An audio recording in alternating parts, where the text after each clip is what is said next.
Well, howdy. I'm Pastor Tony Forman from Cornerstone Church, and thanks for joining me in celebrating a little bit of an Advent idea, a devotional, if you will, online. And we're in the season of Advent, and this is the week, and last Sunday we lit the candle of hope and expectancy.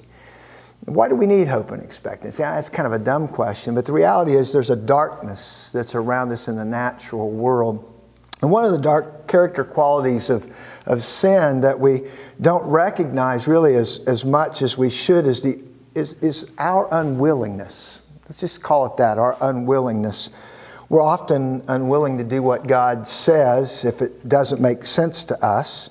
We're often unwilling to inconvenience ourselves for other folks. We're often unwilling to regularly wait and be patient. I am.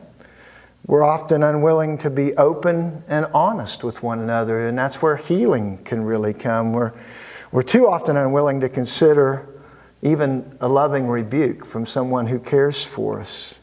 We struggle to be willing and be open with our own thoughts and desires.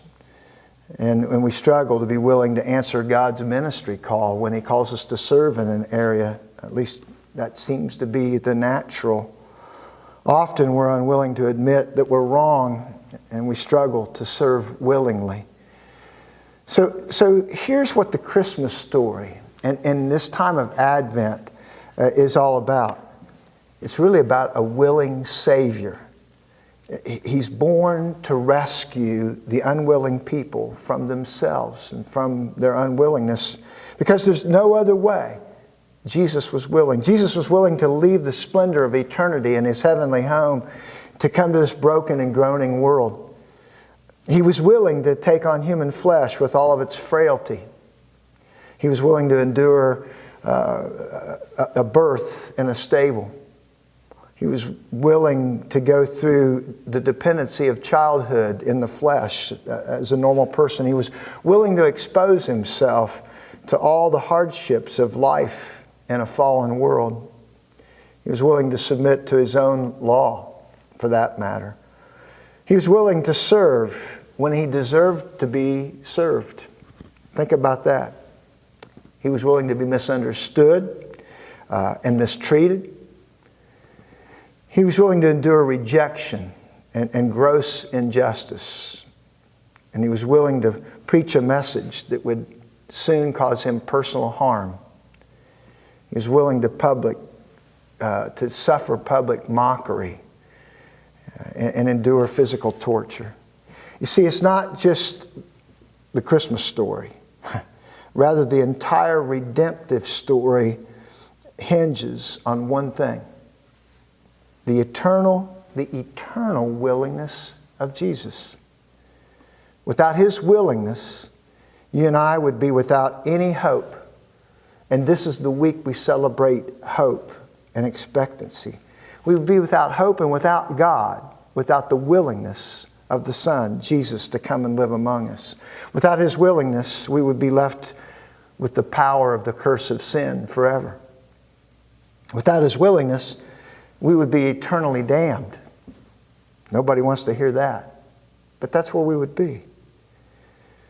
During this season of celebration, during this season of a time that we look with hope and expectancy, don't forget to stop and celebrate your Savior's willingness. His willingness is your hope and my hope in life. It's our hope in death, and it's our hope in eternity. But there's even more to be said. The Advent willingness of Jesus Christ is your guarantee that He continues to be willing today, even in the right here and the right now. He is willing to love you, and to love you on your very worst day. Not just your good days, but your very worst day. Right now, He's willing to forgive you again and again.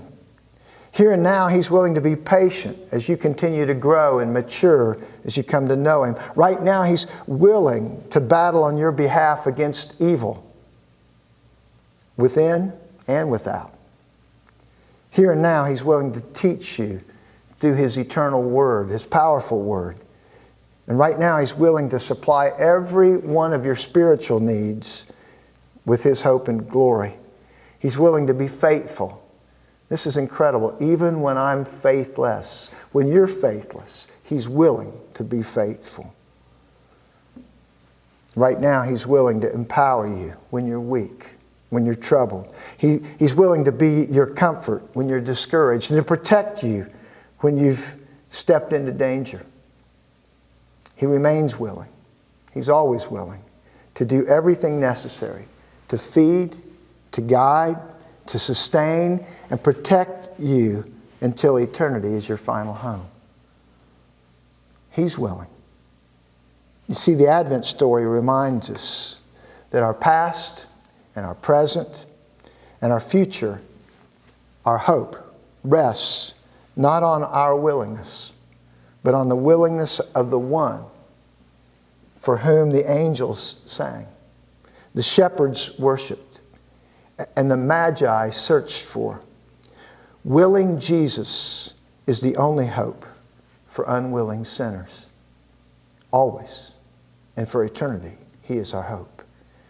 Hebrews 12, 1-3 says, "Therefore, since we have so great a cloud of witnesses surrounding us, let us also lay aside every encumbrance and the sin which so easily entangles us, and let us run with endurance the race that is set before us." Each of us have a race.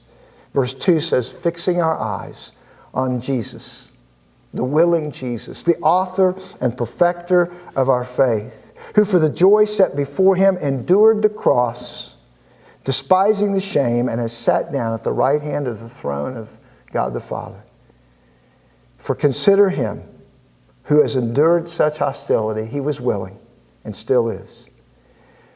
"Such hostility by sinners against Himself, so that you will not grow weary and lose heart." Today, it's not about your willingness. It's about the willingness of Jesus that then empowers us to be willing to follow, to love, and to learn of Him.